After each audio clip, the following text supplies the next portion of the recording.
Hello，大家好，我係阿添啊。嗱，今日咧想分享都係關於搬屋嘅嘢嘅，但係咧我估計咧你哋好多時都會咧遇到呢啲痛點嘅。咁如果想知係點咧，我即刻講解下。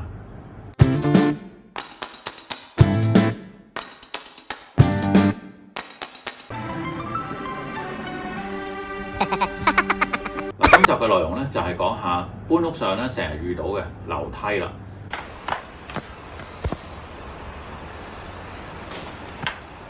好多時咧，大家都會知㗎啦。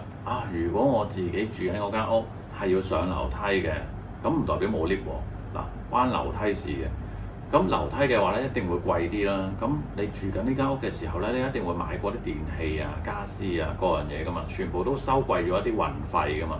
咁你搬屋嗰陣時咧，都一定會有喎呢一個。咁但係咧，有啲觀眾會話：我有 lift 㗎喎。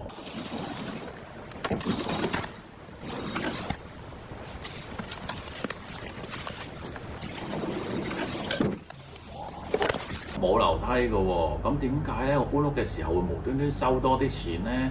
嗱，好多時咧有好多屋苑咧就會係一啲舊屋苑啦，或者新屋苑都會喎。嗱，我做咁多裝修咧，就會有啲你當一啲舊嘅屋苑啦，有平台啊。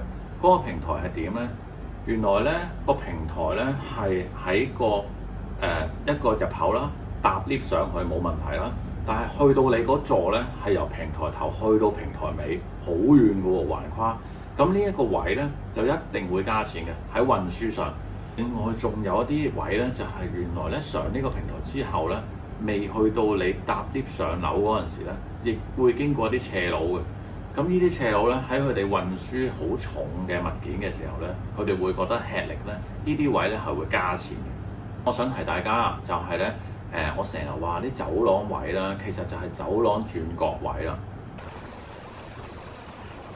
咁所以咧，我就係會話你一定要揾搬屋公司嚟睇清楚個路線喎。咁就唔需要咧，就係去到好尷尬，就你又覺得嗰個搬屋公司想呃你錢，咁但係搬屋公司又覺得，喂，你呢一度真係好棘手嘅喎，唔夠位轉嘅喎，我全部要用細車仔，咁啊嘥咗好多人力物力，搬屋就會耐咗嘅咯喎。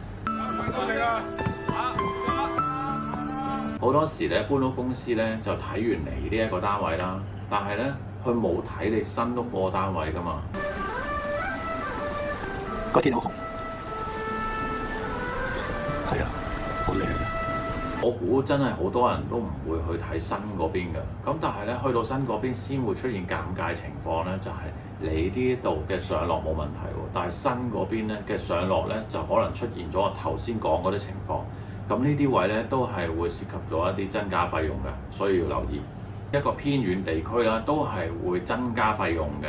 咁我諗咧，大部分觀眾都會知嘅，但係亦都有啲少數嘅觀眾咧，佢係比較少搬屋咧，佢會唔清楚啦。譬如可能某啲地區咧，佢個車嗰個時間啊，入車嘅時間要定咗啦，咁啊唔可以夜晚送貨啦。咁另外就係有啲嚴謹啲嘅屋苑咧，佢就會係要你有車牌預約啦。咁甚至乎咧就係譬如離島區啦呢啲啦，咁你嗰啲船班啊嗰啲咧，一定要清楚嗰個船期咯。有時真係會漏㗎，因為搬屋咧咁多嘢要顧。咁跟住最後呢一樣嘢咧，就係搬完之後咧，其實大家都要留意翻咧入屋嗰個次序嘅，即係嗰啲傢俬咧，基本上你一定要編排好咗。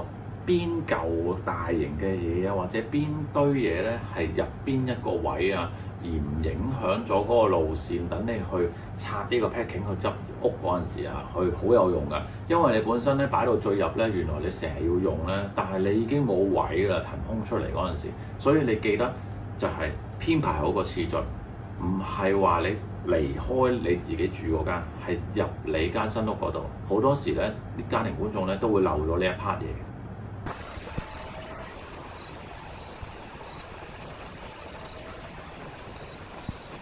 咁今集咧分享就講到呢一度啦。如果大家咧覺得你有自己嘅睇法啊，有另外一啲嘢啊，或者你有另外一啲咧之前咧就係中過招中過伏啊，都可以不妨留言嘅。好，我哋下集再見，拜拜。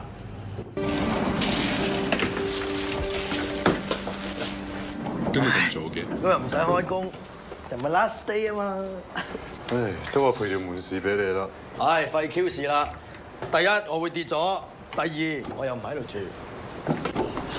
係咩？你唔喺度住咩？我仲有少少原則嘅。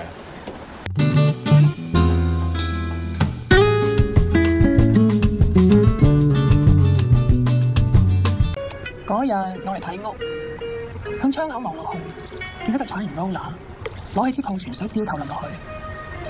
咁我就同個 agent 話：就呢間。